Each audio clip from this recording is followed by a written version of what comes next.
Learning objectives.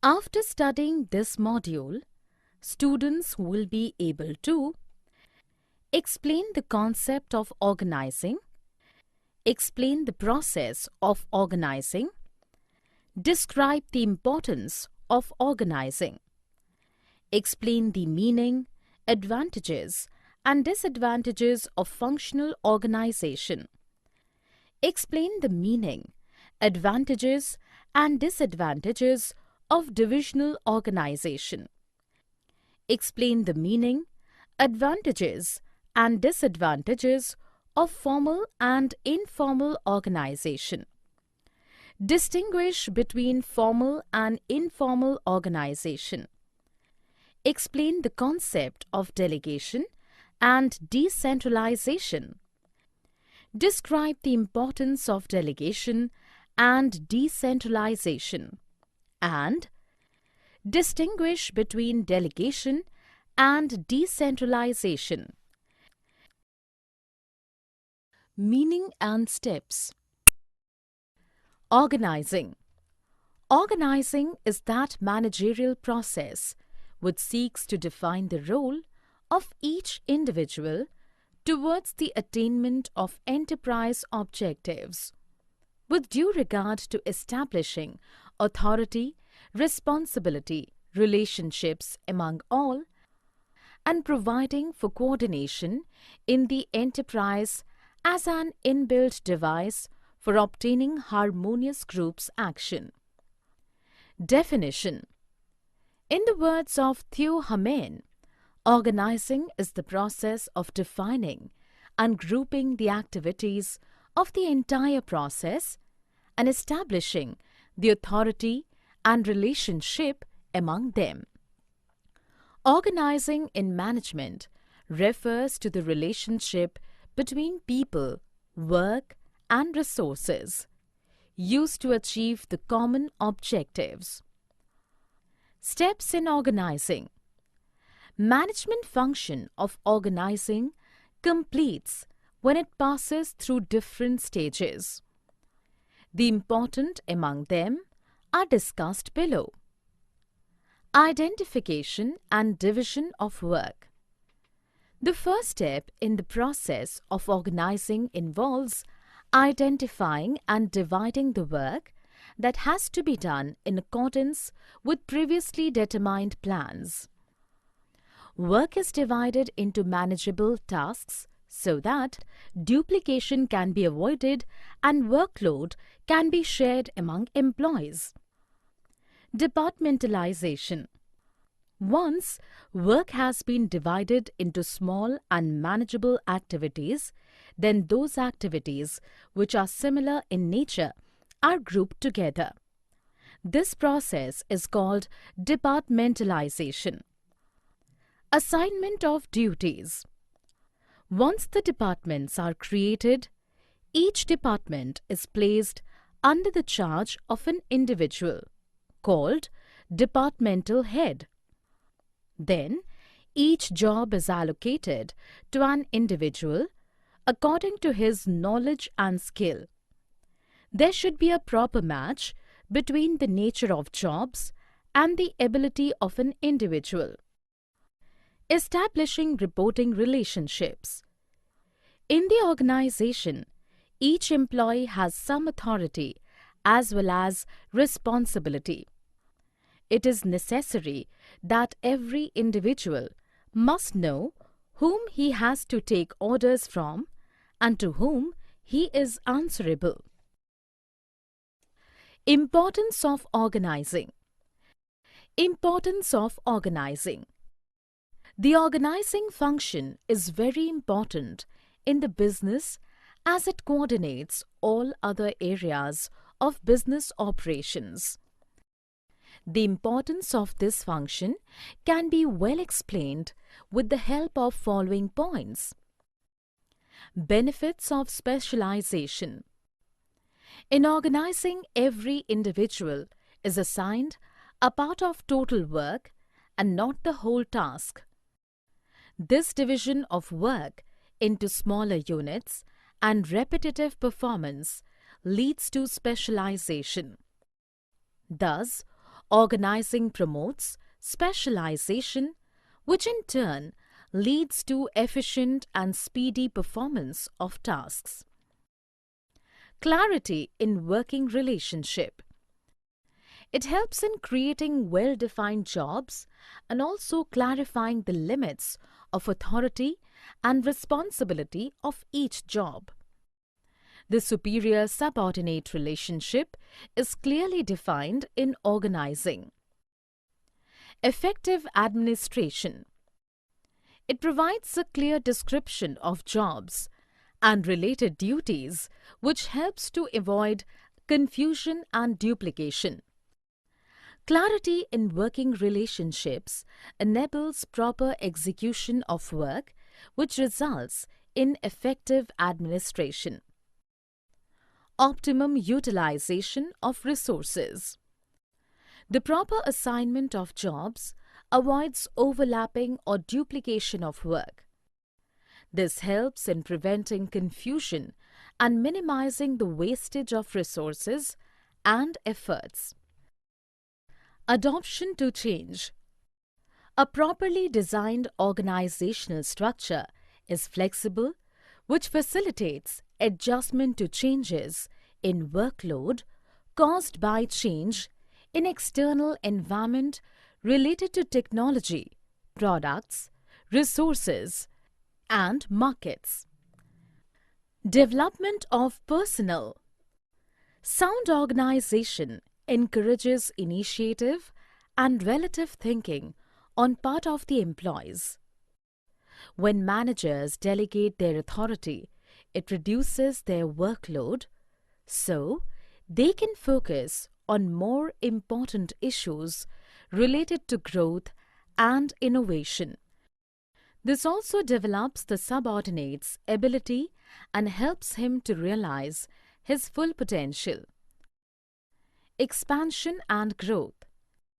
It helps in growth and diversification of an enterprise by adding more job positions, departments, products lines, new geographical territories, etc. Organization structure. Structure of organization. An organization structure is a framework of authority and responsibility, relationships between various positions in the organization, and also clarifies who reports to whom. It is a set of planned relationships between groups of related functions and between physical factors and personnel required for the achievement of organizational goals. Types of organizational structure. The type of structure adopted by an enterprise will vary with the nature, types, and volume of its activities. Two commonly adopted organizational structures are functional structure and divisional structure. Functional structure. In functional structure, activities are grouped and departments are created on the basis of specified functions to be performed. Activities related to a function are grouped into a single unit with a view to give a well-defined direction to the whole group. For instance, in an industrial enterprise, the major functions like production, finance, marketing, and personnel may be grouped into different departments. Suitability of functional structure. The functional organization is highly suitable for an enterprise engaged in the production and distribution of a single product or a small number of products.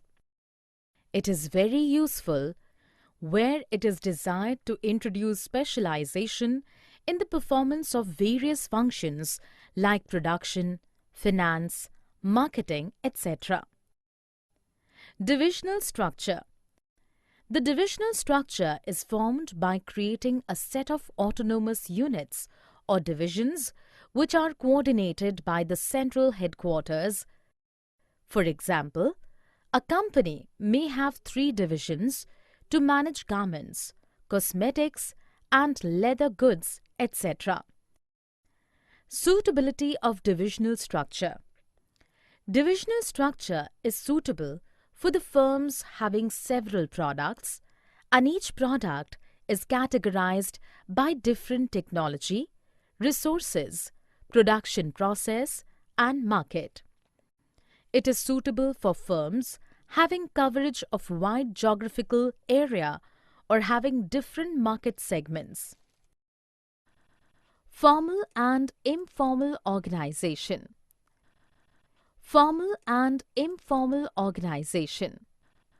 In all organizations, there are two types of organizational forms are existed.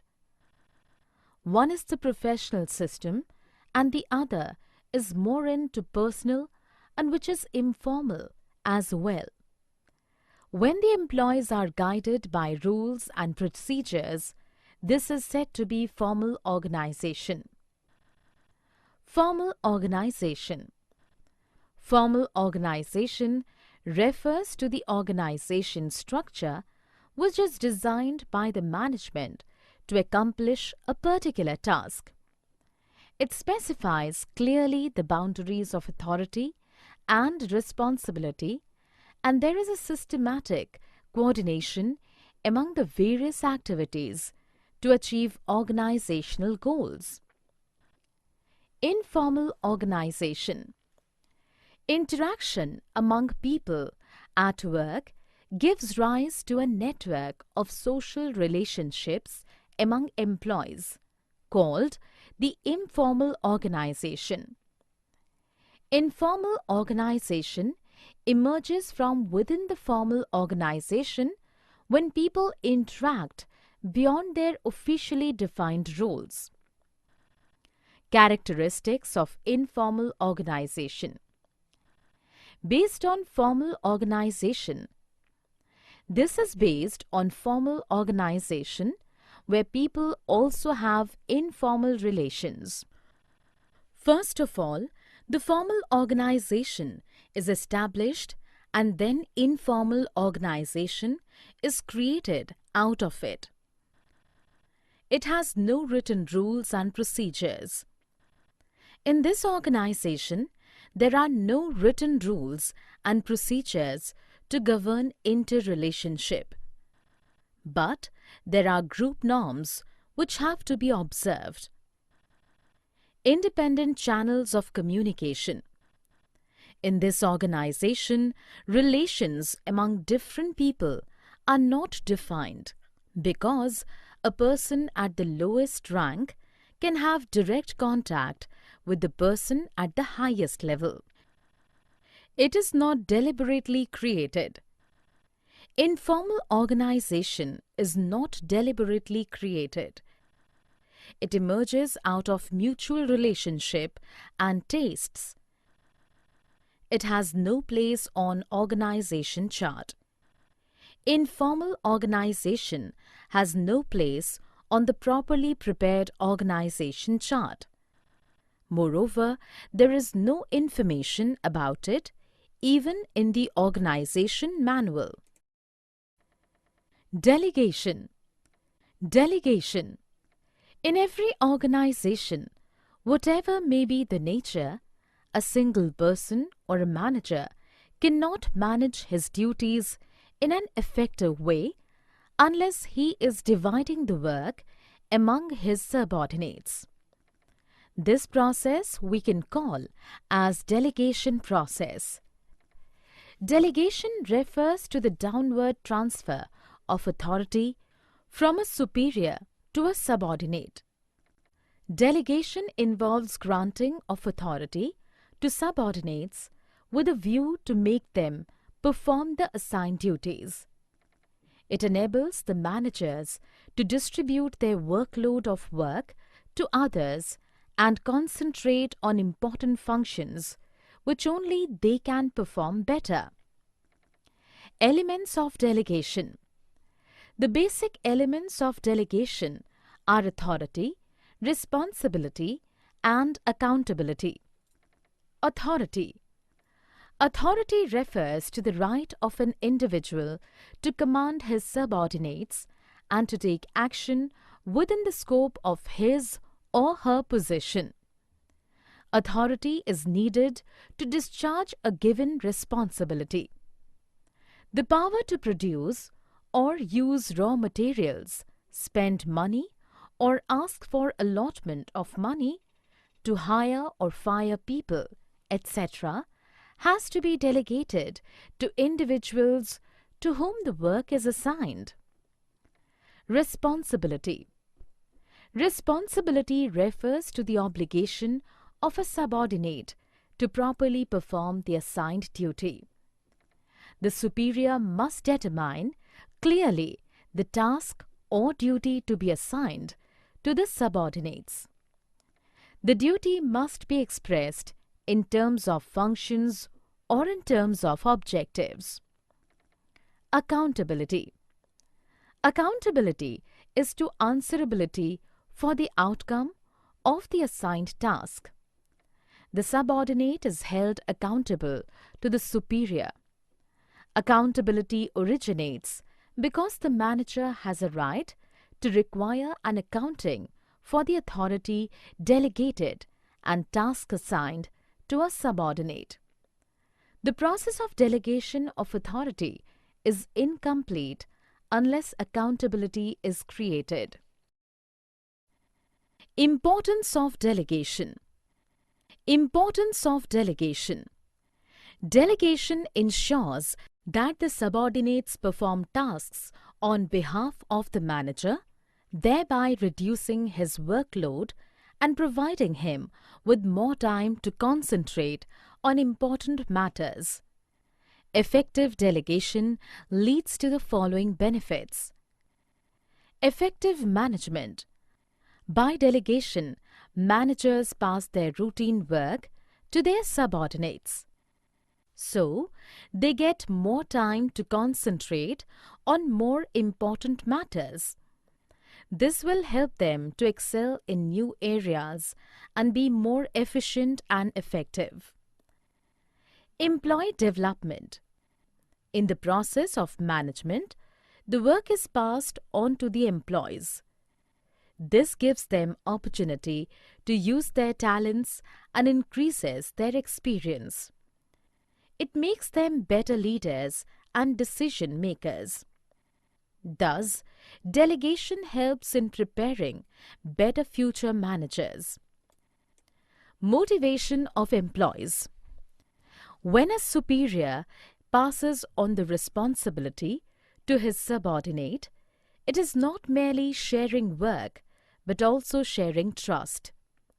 This develops a feeling of belongingness and commitment for the subordinate. It improves his confidence and he feels encouraged to improve his performance. Facilitation of growth. While passing on a responsibility and authority, managers have to take care of the qualification and capability of the employee. This division of work and specialization provides a ready workforce to take the leading position in a new venture and thus help in the expansion of the enterprise. Basis of management hierarchy. Delegation establishes authority, responsibility, relationships between employees. The degree and flow of authority determines who is to report to whom. It also decides the power enjoyed by each job position in the organization. Decentralization. Decentralization. Decentralization means delegation of authority at every level. It is the even and systematic distribution of decision-making authority to the lowest level of management. Under decentralization, every employee working at different levels gets some share in the authority.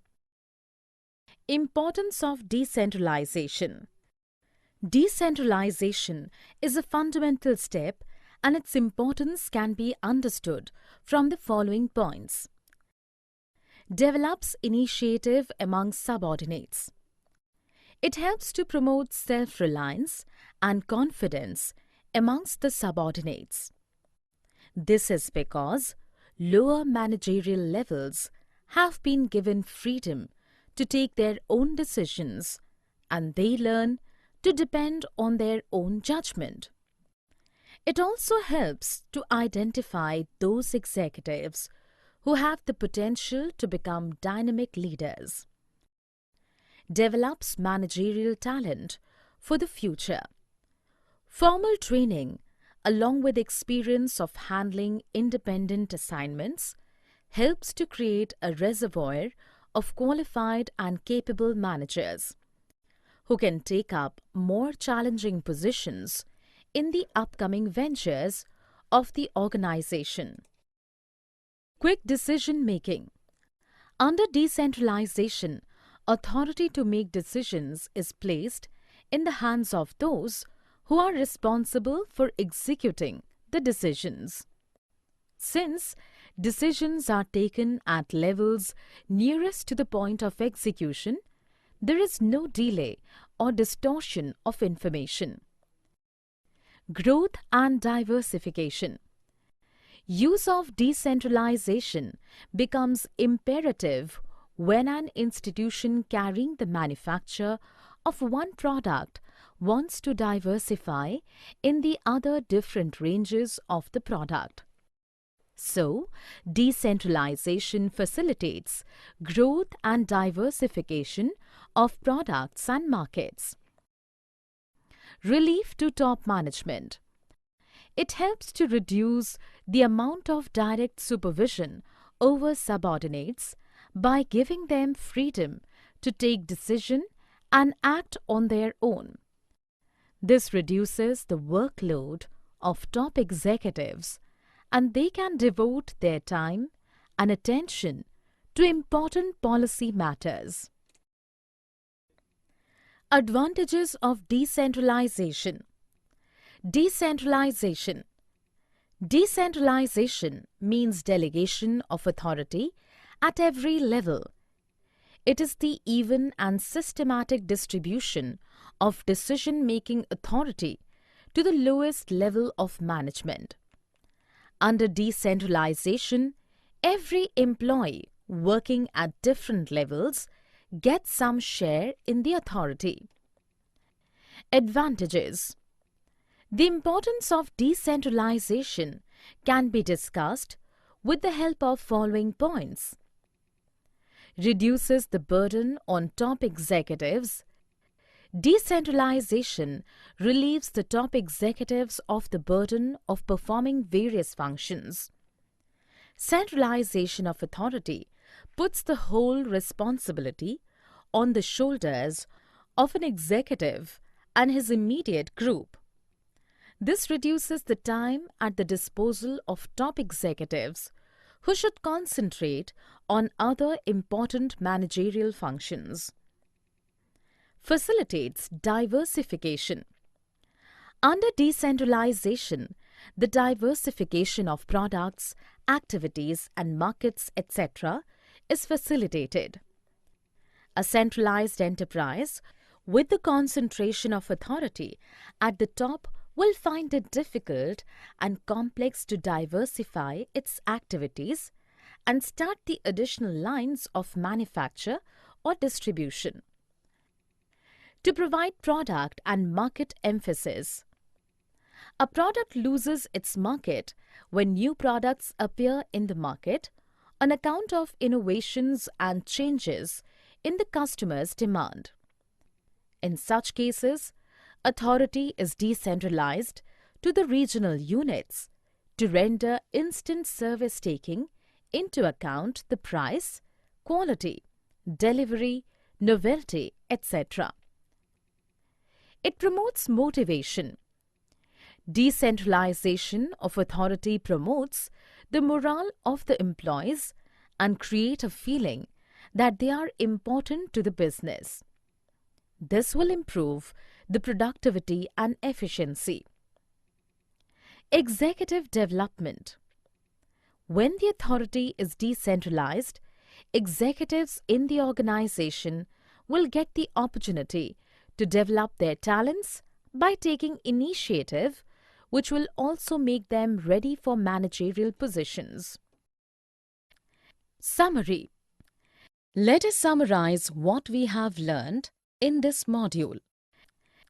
The process of defining and grouping activities, as well as establishing authority relationships among them.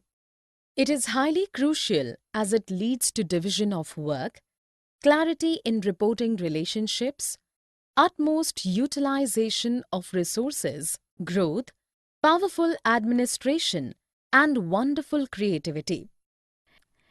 Organizational structure is the framework within which managerial and operating tasks are performed. It can be functional or divisional. Functional structure groups activities on the basis of functions. The crucial benefits of such a structure are specialization, superb control, high-level managerial efficiency, and ease in training employees. The disadvantages of functional empires are conflict of interest, inflexibility, and restriction in managerial development. Divisional structure groups activities on the basis of products.